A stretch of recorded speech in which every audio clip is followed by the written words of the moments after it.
toi qui sais quand tu veux toi, hein. C'est toi le patron. Hein.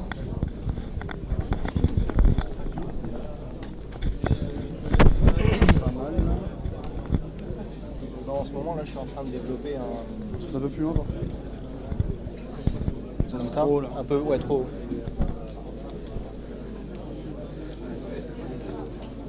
À la limite c'était, ouais voilà, et puis oriente un peu vers le bas, oriente un poil vers le bas, Vers le bas, je pense.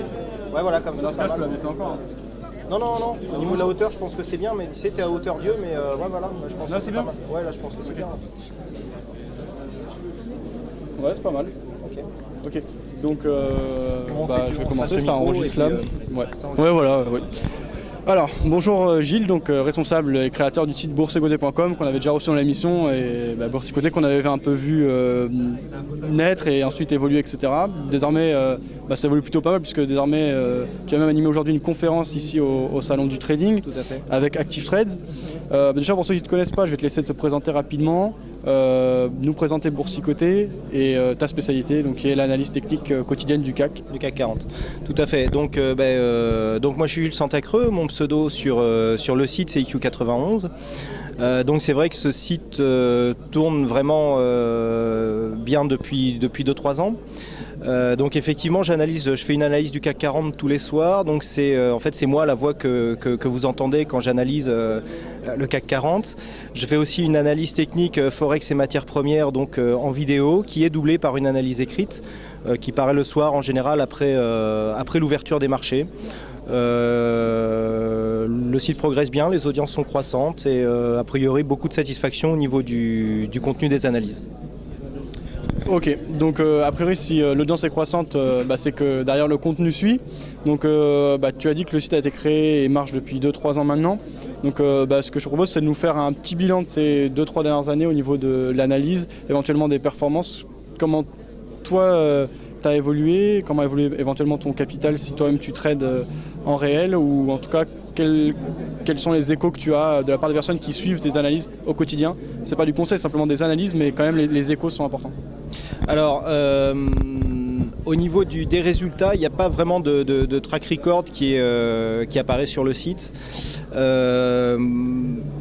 Mon optique, c'est surtout de voir l'évolution des performances des gens qui arrivent sur le site. Il y a beaucoup d'investisseurs qui arrivent sur le site après de grosses déconvenues. Et en fait, par mes analyses, je leur montre un petit peu comment on peut évoluer, comment on peut appréhender certains schémas techniques. J'ai aussi une approche où j'essaye de calculer certaines probabilités, des configurations chartistes. Ça m'arrive de temps en temps, quand les configurations sont assez spéciales, de donner des probabilités. Hein. On a des patterns chartistes qui donnent de bons résultats. J'ai aussi des approches comme la stratégie TurboCAC que je vends maintenant depuis 3 ans et qui continue à donner des résultats positifs. Et donc là, la chose sur laquelle je suis en train de mettre l'action, c'est sur laquelle je suis en train de mettre l'accent. Focus sur la bourse. Voilà. C'est le conseil personnalisé. Donc je suis en train de lancer une offre de coaching individuel. Et là, un peu comme ce que je disais au début, je m'applique vraiment à suivre les résultats des personnes que je conseille. En général, les gens qui gagnent n'ont pas besoin de conseils. Les gens qui perdent, et pour certains qui perdent beaucoup, on s'applique déjà à stopper les pertes et ensuite à développer des approches qui génèrent de la plus-value. Ok, très bien. Alors tu nous as parlé justement de la stratégie, comment ça s'appelle, la stratégie automatique TurboCAC, voilà. Donc là ça fait longtemps ça là, que tu l'as mis en place. Est-ce qu'elle a évolué depuis ou c'est toujours la même? Et là du coup tu dois avoir un track record. Quels sont enfin à peu près en tout cas, comment ça se passe parce que c'est assez rare en fait une stratégie automatique qui marche. Oui. Moi je teste beaucoup de robots, etc. Donc tu peux nous en dire plus justement. Alors la stratégie TurboCAC elle est commercialisée depuis 2009. Depuis 2009, donc la première année a été je crois que légèrement négative, ça a été la seule. On a dû perdre une 50aine de points sur l'année, en points d'indice, frais de courtage compris. Et ensuite, on a fait 2 belles années, puisque 2010 et 2011 ont fait 800 et 600 points de gain. Donc pour ceux qui ont suivi tous les signaux. Alors, ce qu'il faut savoir, c'est que c'est une stratégie qui c'est plutôt orienté swing, puisqu'on se base en fait sur des patterns journaliers. D'accord.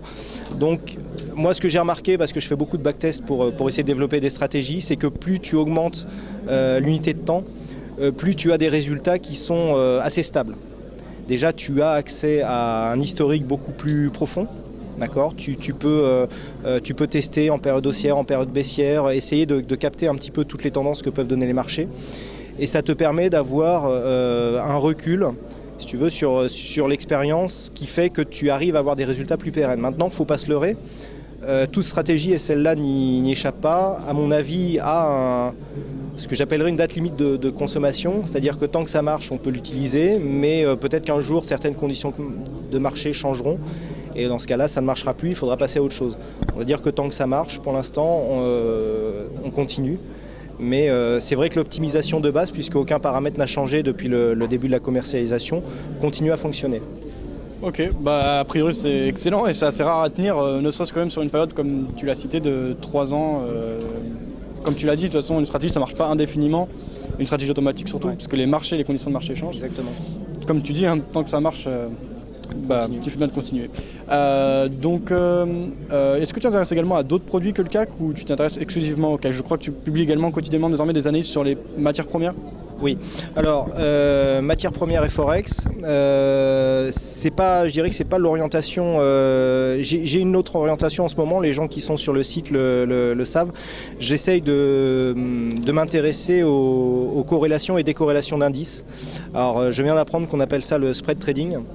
Et en fait, je me suis fait développer un indicateur qui mesure des écarts de dynamique qui peuvent intervenir entre deux indices, tels que le CAC et le DAX, en jouant la recorrélation. C'est mon travail actuel. Pour l'instant, je le teste avec des expositions relativement faibles, puisque en fait, ce que je veux, c'est tester le drawdown qu'il faut pouvoir supporter, la perte latente qu'il faut pouvoir supporter, malgré les gains qui sont assez nombreux. Et donc là, je suis en phase de test, mais a priori, c'est une approche qui donne de bons résultats, même dans les salles de marché. On m'a confirmé que c'était encore utilisé, même s'il y a des risques. Personnellement, je trouve que c'est une orientation qui est intéressante puisque tu n'es pas soumis à l'aspect directionnel du marché. Vu que tu es acheteur d'un indice et vendeur de l'autre, tu peux arriver à faire du gain, que le marché monte ou descende. Ce qui t'intéresse, c'est la variation d'un indice par rapport à l'autre. Et dans ce cadre-là, on arrive d'avoir des résultats et donc une gestion du stress qui est beaucoup plus facile à prendre en compte que sur du purement directionnel, même si on a des probabilités qui sont déjà connues. D'accord, donc ça c'est quelque chose sur lequel tu bosses activement en ce moment et que tu vas développer a priori. Oui, si les résultats continuent à être probants, je pense que c'est un axe de travail que je vais continuer à développer. Ok, alors dernière question, la conférence que tu vas animer tout à l'heure, elle sera à quel sujet ? Alors, on va pas du tout parler stratégie, on va parler money management et exposition au marché. D'accord, ok, très bien. Tout un programme, vous en aurez une partie, et puis si vous voulez voir les conférences en entière, venez la prochaine édition. Voilà, c'est tout. Merci Gilles pour toutes les explications, et puis on se recroisera forcément, que ce soit en ligne ou ici. Pas de problème, ça sera avec plaisir. Et longue vie à boursicoté.com, là vous pouvez trouver donc Gilles. Et Vidéobourse.